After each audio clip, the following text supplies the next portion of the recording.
أعوذ بالله من الشيطان الرجيم بسم الله الرحمن الرحيم وبه نستعين والصلاة والسلام على أشرف الأنبياء والمرسلين سيدنا محمد وآله وأصحابه أجمعين.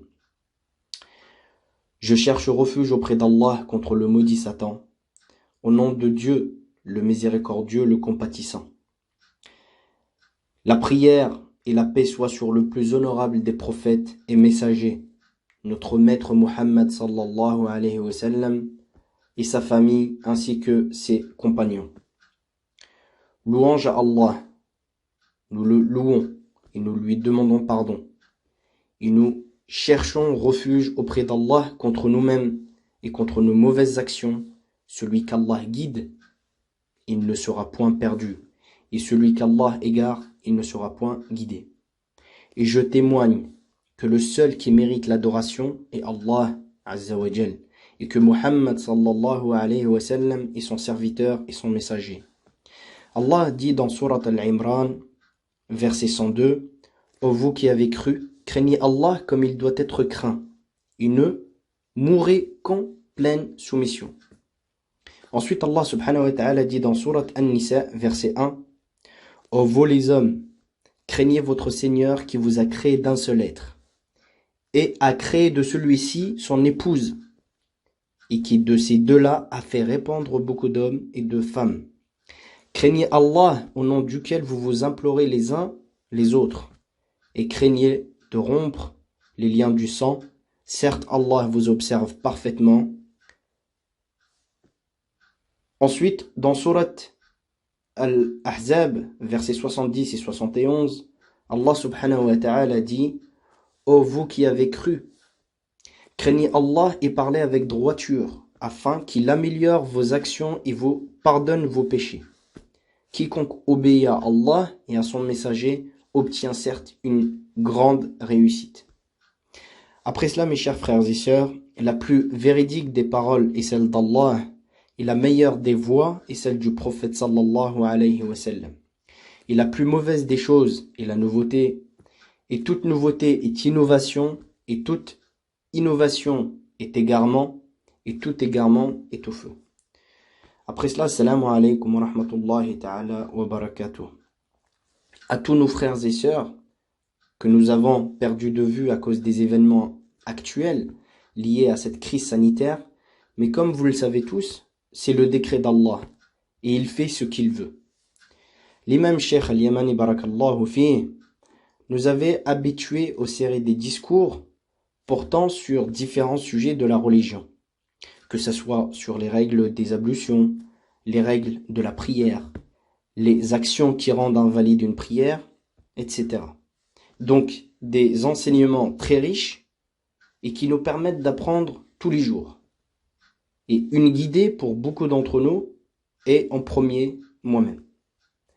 Donc, après cette longue période de confinement, rappelez-vous, ce dernier, donc c'est-à-dire le confinement, il a commencé environ aux alentours de la mi-mars 2020. Et cela fait donc environ 6 semaines maintenant que nous sommes tous confinés. Donc, selon les dernières informations du gouvernement, celui-ci prévoit de mettre fin à ce confinement à partir du 11 mai 2020, comme vous le savez tous. Et subhanallah, dans cette même période, donc ce qui est quand même très frappant comme événement, dans cette même période, nous avons le mois sacré, le mois du Ramadan, qui débutera certainement, Inch'Allah, le vendredi 24 avril. Inch'Allah. Et donc, il a été jugé par l'imam Cheikh Al-Yamani, Jazahullahu khayran, qu'Allah le garde, ainsi que l'association de la mosquée As-Sunnah, de continuer à vous faire profiter de ces cours religieux à travers des discours quotidiens qui seront donc ici enregistrés par l'imam dans une vidéo et accompagnés d'une traduction approximative en français afin de faire bénéficier également nos frères et sœurs francophones un peu partout, que ce soit ici à Blois ou dans la région, ou même au-delà du périmètre de la région centre. Mais avant de commencer les cours, il est indispensable de rappeler à travers ce premier discours que l'imam a souligné et a tenu à ce qu'il l'exprime. Ce premier discours met en évidence l'importance de l'unicité auprès d'Allah Azza wa Jal. Pendant cette pandémie, les gens ont divergé. Les gens donc, ils ont divergé dans leurs pensées, mais aussi dans la compréhension des événements actuels autour de cette crise sanitaire, autrement appelée Covid-19. D'un côté, on retrouve ceux qui voient ces événements sous une approche de vengeance, de désespoir. De l'autre côté, nous avons ceux qui, avec certitude et conviction, savent que rien ne pourra les atteindre, sauf si Allah subhanahu wa ta'ala en a décidé autrement. Mais concrètement, si l'on se réfère au droit islamique, qu'est-ce que le droit islamique apporte comme explication et comme enseignement autour de ce sujet-là? Nous savons tous que le droit islamique rassemble l'ensemble de la communauté musulmane, dans le meilleur et dans le pire. Donc, concrètement, qu'est-ce que le droit islamique apporte comme explication et comme enseignement autour de ces événements-là?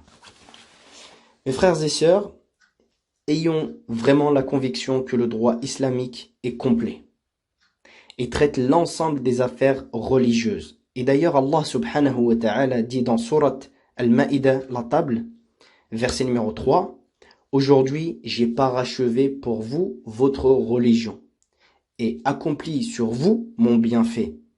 Et j'agrée, ici, Allah subhanahu wa ta'ala accentue sur le mot, et j'agrée l'islam comme religion pour vous, subhanallah. » Ceci est une preuve irréfutable venant d'Allah Azza wa Jal quant à la complétude de notre religion et du droit islamique qu'Allah nous a envoyé à travers son dernier prophète sallallahu alayhi wa sallam, Muhammad sallallahu alayhi wa sallam. Et ensuite, le prophète sallallahu alayhi wa sallam lui-même nous a d'ailleurs déjà enseigné à travers plusieurs hadiths concernant des pandémies qui ont traversé l'histoire depuis l'ère islamique. Mais pas seulement. Le Coran a également mentionné ces faits dans plusieurs versets. Allah subhanahu wa ta'ala dit dans Surat la vache, donc Al-Baqarah, verset numéro 155 à 157, Allah subhanahu wa ta'ala dit « Très certainement, nous vous éprouverons par un peu de peur, de faim et de diminution de biens, de personnes et de fruits, et fait la bonne annonce aux endurants, qui disent, c'est-à-dire les endurants, qui disent, quand un malheur les atteint, certes nous sommes à Allah, et c'est à lui que nous retournerons. Ceux-là recevront des bénédictions de leur Seigneur, ainsi que la miséricorde, et ceux-là sont les bien guidés. Mais malheureusement, la plupart des gens, à travers ce verset-là, pensent que ce verset concerne simplement la mort, le sujet de la mort. Mais en vérité, Allah subhanahu wa ta'ala nous enseigne à travers ce verset énormément de choses. Si on médite bien et qu'on s'arrête 30 secondes et qu'on médite bien sur ce début de verset, Allah subhanahu wa ta'ala nous dit « Nous vous éprouverons par un peu de peur ». Et ici, la peur, comme les ulama et donc les savants l'ont expliqué et interprété, peut être divisée en deux parties, c'est-à-dire une peur individuelle et une peur sociale, c'est-à-dire en groupe, comme ce qui se passe en ce moment même. C'est-à-dire que individuellement signifie qu'une personne peut être atteinte de peur sans que cela ne soit visible pour le reste du monde. Mais si la peur atteint le social, c'est-à-dire un groupe ou une partie du monde, ou même tout le monde, cela signifie que le monde entier ou une partie du monde est prise par cette peur, avec des conséquences plus ou moins graves, comme nous pouvons le constater actuellement, wal'iyadu billah. Donc, par conséquent, l'être humain ne doit donc pas être inquiet et pris de peur, sauf si ce dernier délaisse les causes. Ici, ce qu'on appelle les causes, c'est al-asbab. Car il est rappelé, il est même appelé, chaque être humain chaque individu, chaque homme avec un grand H, que ce soit des femmes ou des hommes, il est rappelé de saisir les causes, c'est-à-dire de se baser sur al-asbab, de saisir les causes, mais nous sommes défendus de laisser place à la panique et à la peur, subhanallah. C'est-à-dire qu'on est appelé à utiliser les causes, à saisir les causes, al-asbab, mais nous sommes défendus, c'est-à-dire qu'on n'a pas le choix, on n'a pas l'autorisation de laisser place à la panique et à la peur. Donc ici, les causes, ce sont al-asbab, la panique et la peur, ce sont al-khawf. D'ailleurs, lors du voyage du prophète sallallahu alayhi wa sallam, Allah Azza wa Jal a dit dans Surat At-Tawbah, verset numéro 40, Allah subhanahu wa ta'ala dit: si vous ne lui portez pas secours, Allah l'a déjà secouru. Lorsque ceux qui avaient mécru l'avaient banni, deuxième de deux, quand ils étaient dans la grotte et qu'il disait à son compagnon: ne t'afflige pas, car Allah est avec nous. Alors, Allah fit alors descendre sur lui la sérénité, sakina, et le soutien de soldats, ici les anges, que vous ne voyez pas. Et il abaissa ainsi la parole des mécréants, tandis que la parole d'Allah Azza wa Jal eut le dessus. Et Allah est puissant et sage, subhanahu wa ta'ala.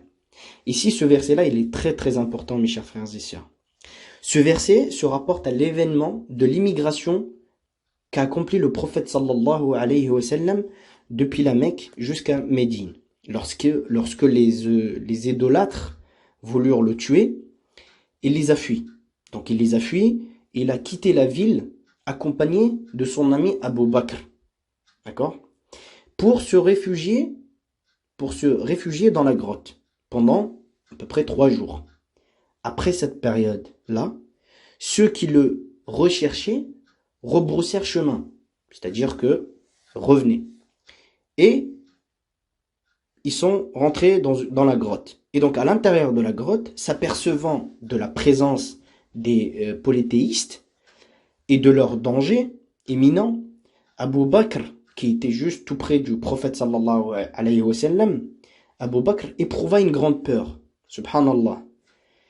Mais l'envoyé de Dieu, sallallahu alayhi wa sallam, le rassura, comme il l'a cité donc dans le verset où Allah subhanahu wa ta'ala dit: quand ils étaient dans la grotte et qu'il disait à son compagnon, c'est-à-dire le prophète sallallahu alayhi wa sallam, dit à Abu Bakr: ne t'afflige pas, car Allah est avec nous. D'accord? Et donc, ici, l'imam Ahmad rapporte que, après cette histoire dans la grotte, Abu Bakr a raconté à Anas: nous trouvons au fond de la grotte. Je dis au prophète sallallahu alayhi wa sallam: si l'un d'eux, c'est-à-dire les polythéistes, si l'un d'eux regarde là où il met ses pieds, il pourra nous apercevoir. Et le prophète sallallahu alayhi wa sallam lui répondit: ô Abu Bakr, que penses-tu qu'il advient à 2 hommes dont Dieu est le 3e, c'est-à-dire le prophète sallallahu alayhi wa sallam avec Abu Bakr, et le 3e, c'est le compagnon, donc la meilleure des compagnons, Allah Azza wa Jal, rapporté par Bukhari et Muslim. C'est pourquoi Dieu a dit, Allah lui donna alors sa protection. Allah subhanahu wa ta'ala les a protégés. Le prophète sallallahu alayhi wa sallam ainsi que Abu Bakr. C'est-à-dire, il leur a donné sa tranquillité. Il envoya à son secours de troupes invisibles. Invisibles, il s'agit ici des anges. Tandis que la parole des infidèles baissait, celle d'Allah montait. Subhanallah. Dieu affirme ensuite qu'il est puissant dans sa vengeance et sa victoire. Allah est très puissant dans la vengeance et la victoire et sa victoire. Secours quiconque se réfugie auprès de lui. Allah secourt n'importe quelle personne se réfugier auprès de lui. il est en même temps sage dans ses actes et paroles. Subhanallah. Ou encore, lorsqu'Allah subhanahu wa ta'ala dit dans Surat Al-Qasas, donc verset numéro 7, et nous révélâmes à la mère de Moïse ceci, allaite-le, et quand tu craindras pour lui, jette-le dans le flot, c'est-à-dire une rivière. Et n'aie pas peur et ne t'attriste pas. Nous te le rendrons et ferons de lui un messager. Subhanallah. Les gens de science, les ulama et les savants, disent à propos de ce verset-là, qu'il comporte deux ordres dans l'ordre. Deux ordres, deux interdits, puis deux bonnes nouvelles. Allah subhanahu wa ta'ala, dans ce verset-là, il a commencé par donc deux ordres. Il ordonna à la mère de Moïse de l'allaiter. Donc allaite-le. Ensuite, quand tu craindras pour lui, jette-le dans le flot. Deuxième ordre. Le premier ordre, donc c'est allaite-le. Et le deuxième ordre, jette-le dans le flot, dans le cas où elle craint pour lui. D'accord? Et ceci afin qu'il y ait un secours d'Allah subhanahu wa ta'ala. Ensuite, les deux interdits suivants dans ce verset-là, Allah subhanahu wa ta'ala dit « Et n'aie pas peur et ne t'attriste pas ». Donc le premier interdit, c'est « N'aie pas peur », on est défendu de ne pas avoir peur. Et ensuite, le deuxième, ne t'attriste pas. D'accord? La tristesse et la perte d'espoir. Et donc, Allah subhanahu wa ta'ala, après les deux ordres et les deux interdits, Allah finit par les deux bonnes nouvelles. Et Allah finit donc par nous te le rendrons et ferons de lui un messager. Subhanallah. Yani, lorsqu'une personne se réfère à Allah subhanahu wa ta'ala et qu'elle demande protection auprès d'Allah subhanahu wa ta'ala, il est sûr et certain qu'Allah va protéger cette personne-là et va la guider dans son cheminement vers Allah subhanahu wa ta'ala. Donc si on résume, la mère de Moïse lui a été ordonnée de la part d'Allah subhanahu wa ta'ala de s'appuyer sur les causes pour susciter le secours d'Allah. Puisqu'Allah subhanahu wa ta'ala lui dit, et quand tu craindras pour lui, jette-le dans le flot.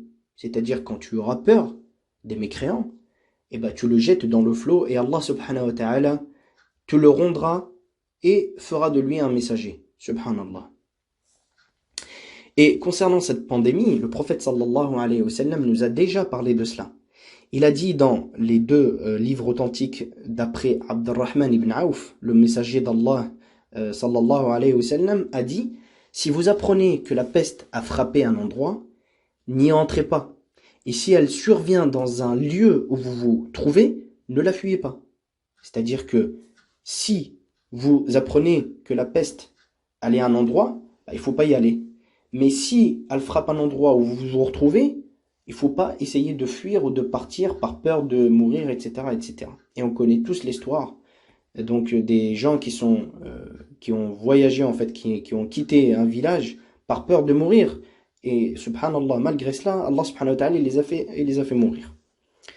Donc, dans un autre hadith de Aïcha radiyallahu anha, l'épouse du prophète sallallahu alayhi wa sallam dit « J'interrogeai l'envoyé d'Allah concernant la peste, et il me répondit que c'était une punition qu'Allah envoyait à qui il voulait, mais en parallèle, Allah avait aussi fait de ce fléau, c'est-à-dire de la peste, une source de miséricorde envers les croyants. » Alors, le croyant qui, tout en étant atteint par la peste, reste dans son pays, c'est-à-dire dans l'endroit où la peste est intervenue et donc est arrivée, et donc patient et confiant, convaincu qu'il ne sera touché que par ce qu'il lui a été destiné, al-maktoub, aura une récompense égale à celle d'un martyr. Subhanallah. Le degré d'un martyr, c'est énorme. Et ce hadith-là est donc apporté par Sahih al-Bukhari. Ici, on souligne donc deux termes très importants qui sont patient, donc patient et confiant. Ici, il n'est pas mentionné la peur, ni vengeance, ni perte d'espoir, mais bel et bien deux traits de caractère qu'un musulman qui prononce la shahada, c'est-à-dire La ilaha illallah Muhammad Rasulullah, doit avoir en lui. C'est-à-dire, c'est des traits de caractère d'être patient et confiant qu'on doit avoir en nous. Et donc, un musulman qui prononce la shahada, c'est-à-dire la ilaha illallah Muhammad Rasulullah, doit avoir ces traits de caractère en lui. D'accord? Et si, subhanallah, s'il doit lui arriver quelque chose, malgré la prise des précautions, c'est-à-dire al-asbab, les causes, il sera parmi les martyrs, incha'Allah. On voit également une partie des gens qui sont contents dans cette période-là. Contents pourquoi? Ils sont heureux, notamment parce que l'appel à la prière s'élève dans plusieurs grands pays occidentaux. On l'a déjà entendu aux Pays-Bas, on l'a déjà entendu en Allemagne, et ainsi de suite. Mais si on regarde de plus près, ceci en vérité ne doit pas nous réjouir, car l'appel à la prière, dans cet appel-là, dans lequel on demande aux gens de venir à la prière, doit s'accompagner de l'action qui est celle de se rendre à la mosquée, d'accord? C'est-à-dire toute tranche d'âge, petit, moyen, grand, âgé, etc. Mais en tout cas, l'appel à la prière doit s'accompagner de l'action qui est celle de se rendre à la mosquée afin d'effectuer la prière en groupe. D'accord? Mais ici, les gens se réjouissent d'entendre l'appel. Mais qui ne se réjouit pas d'entendre l'appel à la prière? Tout le monde se réjouit d'entendre l'appel à la prière. Mais ici, le bonheur total, c'est-à-dire que le meilleur bonheur total, lui, il réside dans l'appel à la prière et à l'accomplissement de celle-ci. Le mu'adhin, c'est-à-dire celui qui fait l'appel à la prière, appelle à la prière, et les gens donc sortent de chez eux, petits, grands et vieux, sortent de chez eux et vont donc en direction de la mosquée pour effectuer cette prière-là. Et donc le bonheur total, il réside ici, et non pas simplement de la première partie, c'est-à-dire de l'appel à la prière. Et malgré cela, les mosquées sont fermées. Donc le bonheur total, comme je viens de le dire, réside donc dans l'appel à la prière et de l'accomplissement de la prière, mais pas juste de l'appel à la prière alors que les mosquées sont fermées. Subhanallah. De l'autre côté, on a un autre point qui est très très important. On entend souvent « merci Corona ». Ceci en vérité est contradictoire avec le point qu'on vient de voir précédemment. C'est-à-dire que les gens ils sont heureux que l'appel à la prière soit élevé dans les pays occidentaux, etc. Mais qu'en parallèle, on entend « merci Corona ». C'est contradictoire. Comment est-ce possible? Comment est-ce possible de remercier Corona alors qu'en parallèle, les mosquées sont fermées? Subhanallah.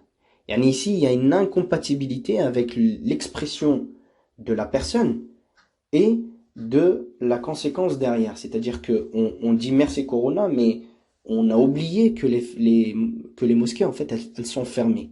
C'est-à-dire que si l'appel à la prière s'élève dans tous les pays, que ce soit musulmans ou non musulmans, les mosquées, elles, sont fermées. Donc, on ne bénéficie absolument pas de cette même, je dirais, démarche qui est celle de entendre la prière et ensuite aller à la mosquée et ensuite prier et ensuite faire des du'as et ainsi de suite.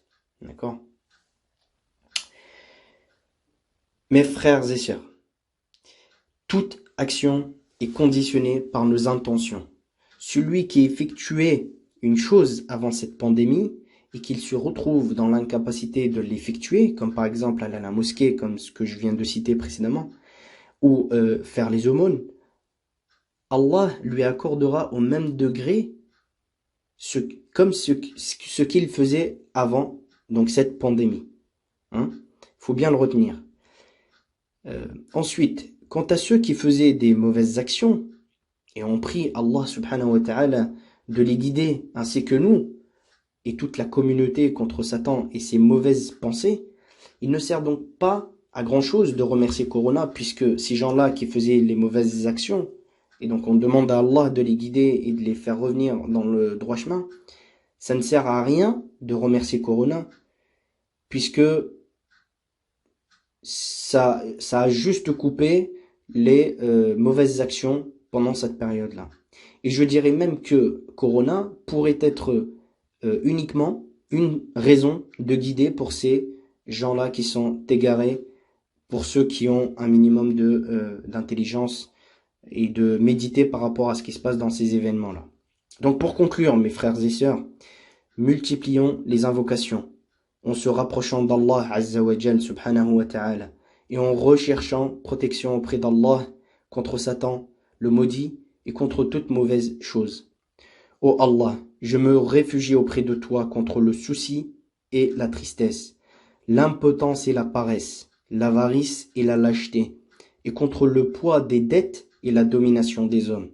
Pour finir, mes chers frères et sœurs, ce premier discours concernait donc l'invitation à la méditation sur toute chose autour de nous, et pour souligner que le droit islamique est complet et que ce droit nous incite à la réflexion au sujet de toute chose, et notamment les pandémies, et comment y faire face afin de surmonter ces épreuves avec endurance, méditation et apprentissage.